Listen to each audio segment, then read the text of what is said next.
Good morning guys. Tingnan nyo naman, sobrang bigat nitong avocado. Nasapak yung sanga niya. Oh. Sobrang daming bunga yan. Naglaglagan na tuloy. Sayang. Hindi pa masyadong matigas yung avocado. Ay, malambot na. Malambot na guys. Pwede na. Para baka hindi masarap kasi hindi pa siya hinog na hinog. Magdala kaya ako sa school. Bigyan ko yung mga nanay ng klase ni Ella. At susunduin na namin si Ella. Tawagin ko lang si Papa Alden. Kaya wala na tayong baboy. Wala nang baboy. Sisiw na lang. Tara, alas 10 na. Sunduin na yung isa.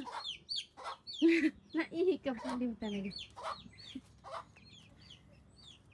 Tinan mo, yung ihi mo, nagtalsik niya sa paligid. Ayan sila. Malalaki. Nabili namin sila 1 week na. Kaya yun, medyo malaki, malalakas. Pero namatayan na tayo ng isa. May isa na ipit din sa may dulo. Nalilit siya. Naipit sa may dulo. Sayang. May isa na tuloy na bawas. Hello guys, good morning! Wala naman tayong update dito sa bahay. Ang dami nagko-comment dun sa mga vlog natin na mag-update daw. Wala pa kaming pinapagawa ulit guys, kaya tinatamad ako mag-vlog kasi wala akong i-update sa inyo dito sa bahay na to. Ayan, ganyan pa din. And yan, malat na malat ang boses ko dahil may mga sakit kami lahat. Ayan, pati sa Ella nakahiga. Oh, mong guloy yung tiniklop ni mama.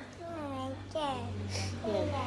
Nanonood na naman yan. Inuubo kami lahat guys. Ako nga sipon din. Nanonood na naman ng aking mga vlog. Baka na hindi mo pa napapanood yung aking latest vlog guys. Ay, titiklop tayo and ligpit-ligpit dito sa bahay. Sobrang kalat. Ayan, nagpuprutas-prutas nga kami ngayon. Pag may nararamdaman sa ka nagpuprutas-prutas, kukunin ko lang tong iba pang damit dito. Sa labas, ang dami pang isa. Ititiklop, mga tuyo na to. Ilang araw na to guys dito sa labas. Init naman ngayon pero dito ko na yung sinasampay kasi paghapon laging umuulan na yan si Father. Nagbibilad na naman ang kanyang mga kakao. Gagawing chocolate. Hindi pwede sa atin dahil may mga ubo-ubo na naman kami. Kapag ganito nga na may mga sakit-sakit kami at kailangan ko magstay lang dito sa bahay ay pinapapasok ko naman yung kapatid ko sa kainan para kahit papaano na nakabukas pa rin. Si Papa Aldi naman ay okay naman so nakakapagluto naman siya. Isa-isa talaga kami ng lagnat ubo sipon dito sa bahay. Si Kuya Kel, si Jillian, ako, si Ella. Siguro sa panahon yan, di ba nabanggit ko nga sa inyo, kada hapon dito ay bigla na lang uulan ng malakas. Tapos sa umaga ganito katirik yung init ng araw. Kakalahati na nga ako ng pagtitiklop ay bumaba na si Papalin para magpahinga na tulog muna. Tapos yung isa ayan, nakahawak na naman sa utong habang nanonood ng TV. Luto ba tayong breakfast dahil nagugutom na ang ating chef. Si Papalin na yung tagaluto nito guys sa kainan. Para wala na kaming babayaran masyado kasi medyo mahimok ngayon. So, hindi katulad yung uwian na bakasyon tsaka butuhan. So, kami na lang muna. Pero kumuha ako ng yung kapatid ko pumapasok para tutulong dito pag-uugas.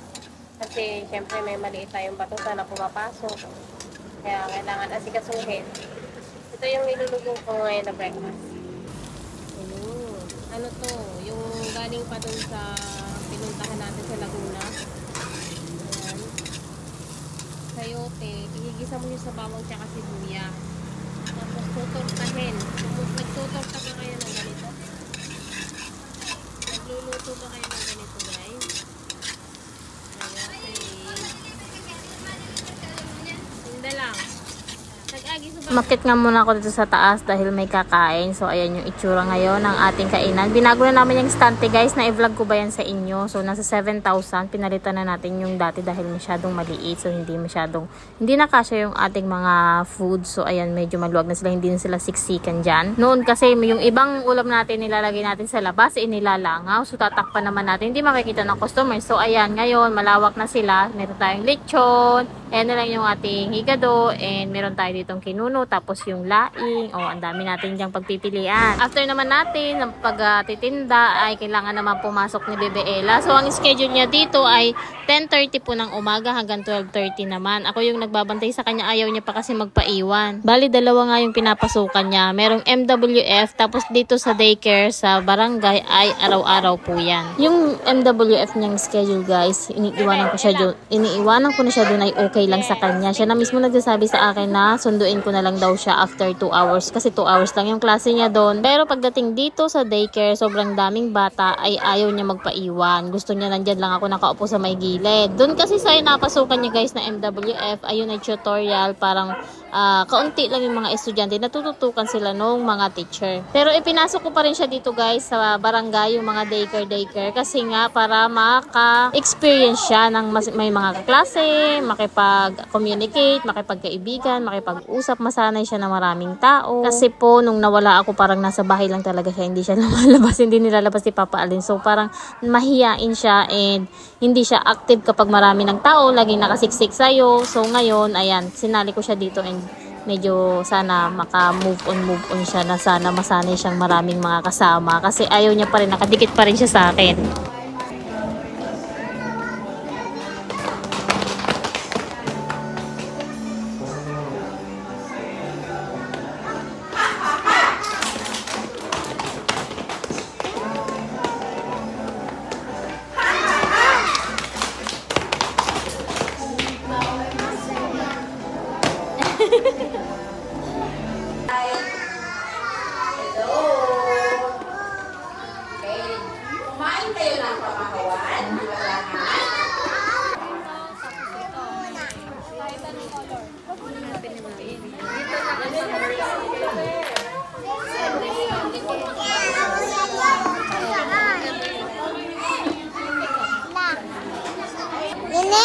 Oo, kahit alin. Ano pa? Kahit ano. Ano pa? Tapos, ini. The small jeep is running down the street. Stop! Look! Listen! Makinig! Bago balik sa pinangko. Okay, mga kapit? Maglaro. Huwag maglaro sa kalsada. Ako, ganun lang. Tali. Bawal doon maglaro. After nga pumasok ni Ella, naku, nagkaayayaan. Dito daw sa Naga City ay may maganda ang pasyalan. So, titingnan natin kasi pwede tayo ditong magpunta ulit kasama yung mga bata para mag-picnic kasi malapit na yung birthday ni Kel. So, ito yung lugar guys. Sobrang daming mapuno. Nakaka-relax and pwede rin daw dito mag-overnight. Tapos, meron din silang running water dun sa may gilid kaso lang maraming bato-bato kaya hindi na namin pinuntahan. So, ito yung pinaka-place niya. Padre Pio Shrine yung tawag nila dito and marami daw ditong namamasyal kapag ka-summer. Ngayon kasi tag-ulan na, kumbaga sinilip lang natin. Tapos naman natin doon ay dito naman tayo pumunta sa tinatawag na Panikuason Hot Spring Resort sa mga taga Bicol. Alam nyo yan dahil sikat na sikat ito dito guys. Maganda rin dito kapag summer. Kaso pagpunta namin dito, hindi pala pwede yung mga jeep. Di ba nga meron tayong inuupahan or yung kapatid natin na nagda-drive sa jeep. So kung yun ang dadalhin, hindi siya makakapasok dito. Grabe talaga yung daan guys, as in tirek na dire-diretso na paliko-liko pa. Ganun kahirap. Motor lang tapos yung mga sasakyan na mga talagang mga van, mga Fortuner, mga ganyan siguro SUV yan, mga kaya. Pero yung jeep baka hindi kaya. Pumunta kami dito kasi marami daw gustong mag-rent sa jeep ng kapatid natin para mamasyal dito, manligo. Kaso nga lang daw hindi niya alam yung lugar. Tsaka gusto niyang tingnan talaga kung totoo yung mga sabi-sabi na yung lugar mahirap puntahan. So ayun nga, napatunayan natin today na mahirap nga talaga siyang puntahan. Pero okay naman sana yung place, maganda. Tsaka nature na nature talaga. So ayan, nag-sightseeing lang tayo dito ay nag-picture-picture. Tapos isa pa pala guys na ang entrance nila 300 per person, adult, grabe. Tapos ang ginawa namin kasi nga hindi naman tayo maliligo, sinabi lang namin sa kanila, sabi ko 15 minutes lang kami sa loob, magbo-vlog lang. Aba, ayun, pinapasok naman kami. Sabi ko nga kahit 1 hour kasi iba-vlog naman namin. Aba, ayaw pumayag. Sabi nila 15 minutes lang daw talaga sa mga visitor. Kaya ayan, hindi tayo nakakuha ng mga magagandang video and shoes. So ayan lang, sinundan ko lang ng sinundan tong kapatid ko. Wala masyadong tubig ngayon, ewan kung bakit. Pero hot spring, ano ba yon? Ibig sabihin, galing sa bundok yung tubig, hindi masyadong malamig kaya. Hindi ko kasi nahawakan, hindi ko na din na-try. Dahil nagmamadali nga kami, panakbo-patakbo na nga kami dito para lang makita yung buong lugar sana. Meron pa daw yan dyan sa taas guys, may zipline din dito. Tapos yung nagbabike ka sa lubid, ano bang tawag doon? Maganda rin naman siya so far, kaso nga lang, ayun nga sinasabi ko sa inyo, ang hirap ng daan. Pwede naman siguro lalakarin, mga 30 minutes na lakad guys. Kaso kapag may mga dala-dala ka, mahihirapan. After nga natin doon sa may hot spring na pagbisita, dito naman tayo sa Ecology Park. So ang dami nating napuntahan ngayong araw, grabe. Dito naman ay nature din, palaruan. Tapos pwede rin mag-picnic-picnic, pwedeng kumain. So ayan, syempre alam niyo na kung sino yung matutuwa, si Bebe Ella po. Pwede na siguro dito kapag nag-birthday si Kuya Kel, dito na lang tayo dala ng pagkain, dito kakain, ganyan. Kasi sobrang ganda. Ang dami rin pwedeng mong gawin na activities. May mga ways sila dito. Tapos may mga pwedeng pagpicturean ng mga lugar. Kaya nga lang, yung pagbibideo natin, mali. Ayan, nakatayo na naman yung cellphone ko. Kaya maliit lang, may itim tuloy sa gilid. Bago natin matapos yung video, may good news ako sa inyo guys. Abangan nyo sa susunod na vlog natin. Alam nyo na siguro, may idea na kayo dito. Bye! Thank you for watching. Don't forget to like,